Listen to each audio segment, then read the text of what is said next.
Hello, students. This is your flipped grammar lesson for Storytown Lesson 21. Our subject this week is simple past and future tenses. For this lesson, you will need your Whisk worksheet and a pen or a pencil.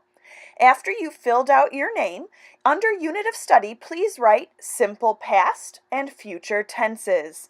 Then, in the W section, write where and when you watched this video. Let's get started. First, we need to brush up on a few things. Obviously, when we're talking about tenses, we're talking about verbs. So let's look at this little bit of information, reviewing what we already know about verbs. First, of course, every sentence needs a verb in order to be a complete sentence. Next, verbs must agree or match their subjects. So if you have a singular subject, you have to have a singular verb. Same thing, if you have a plural subject, you have to have a plural verb. Next, there are three simple tenses. These are the basic tenses that all verbs fall under, which is either present, past, or future. There are a lot of other subtenses that we will deal with in coming weeks. Last week we dealt with present tense, so the first tense we will deal with this week is the simple past tense. The simple past tense describes an action that was started and completed in the past.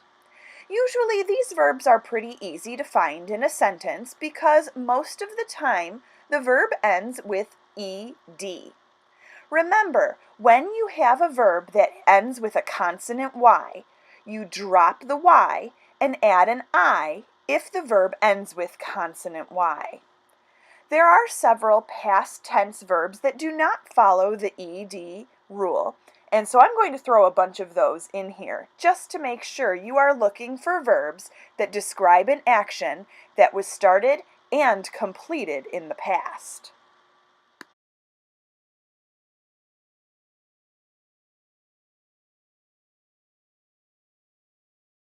While you are finding the past tense verbs in the next couple of slides, you will also receive a few book recommendations from me.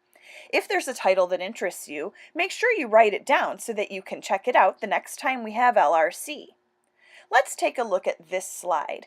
On the cover picture, this is a realistic fiction story called One for the Murphys by Linda Mullally Hunt. It's a realistic fiction story in which Carly, a young girl, is put into foster care after a tragic incident between her mother and stepfather. Her foster family shows her love and support as she works through some pretty serious emotional stuff. Now let's look at the sentence on the slide. Try to find the past tense verb in this sentence. Carly tried to fit in with her new foster family.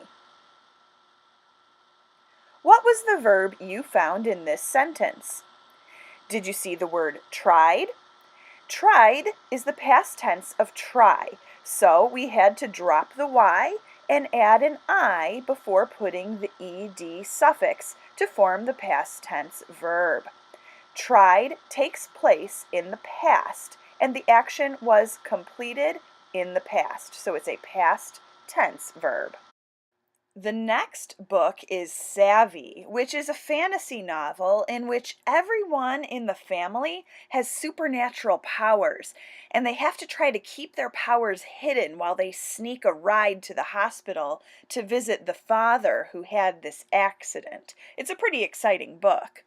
Now see if you can find the past tense verb in the sentence about the book Savvy. Mibbs was sure she could save her father's life. What is the past tense verb? Did you find the tricky verb? Was. Was is the past tense verb in this sentence. The action, or in this case the condition, started and was completed in the past. Next, I'm going to give you a little challenge. I want you to look at this sentence, which is about the nonfiction book, How They Croaked. This book has several short articles. with historical information about how famous people died in the old days before modern medical care was available. Here's the sentence. The ancient embalmers mummify King Tut and dry out his eyeballs.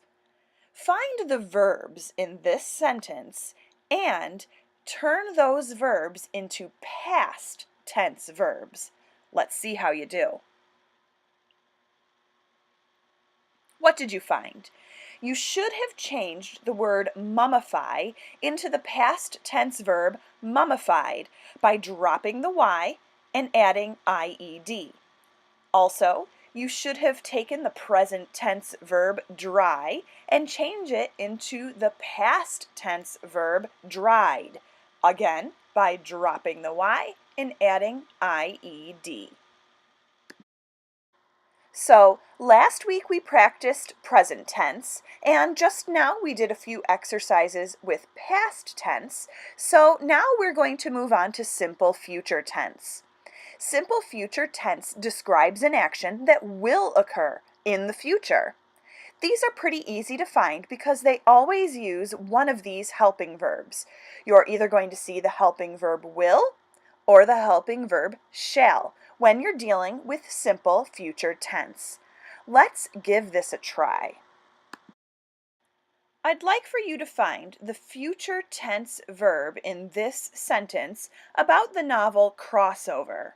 Crossover is a novel in verse, and the twin boys in the book are both basketball stars who face challenges both on the court and also in their family.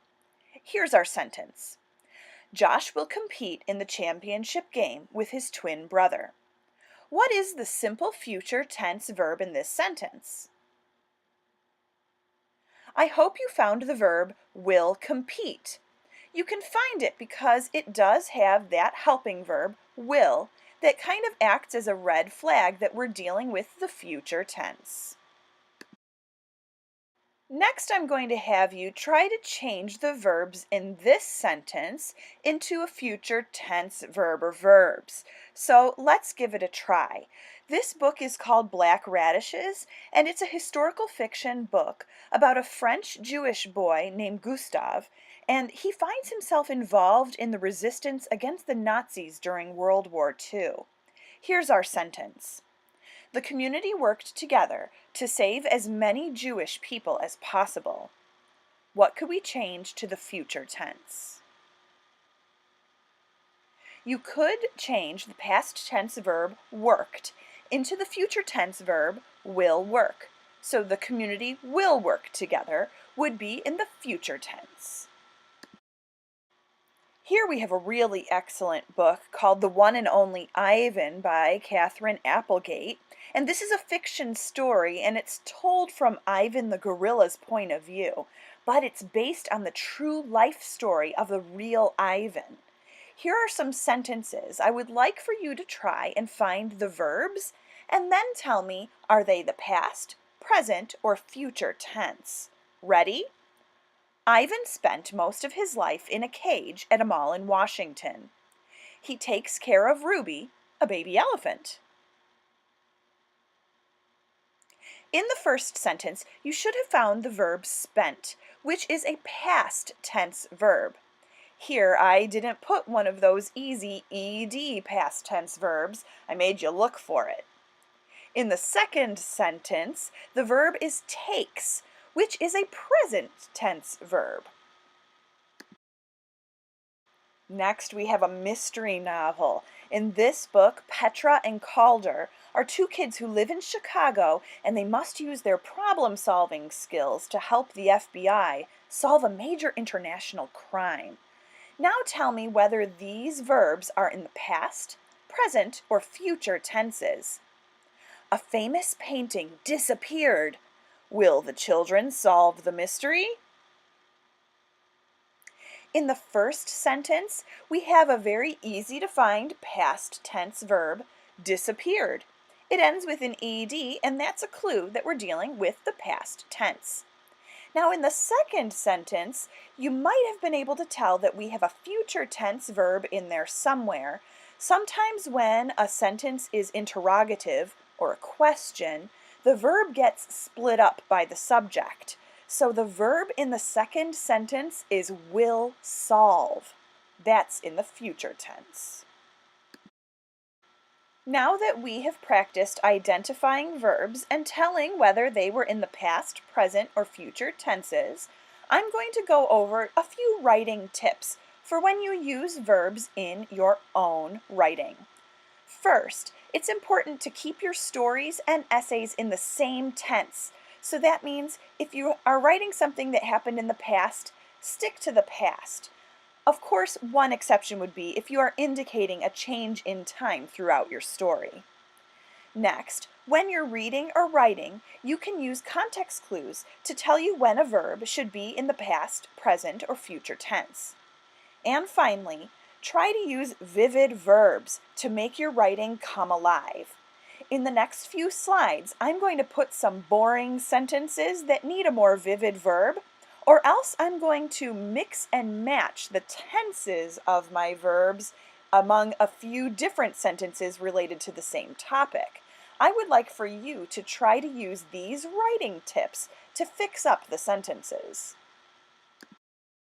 This first novel is called Powerless by Matthew Cody, and it's a fantasy adventure story.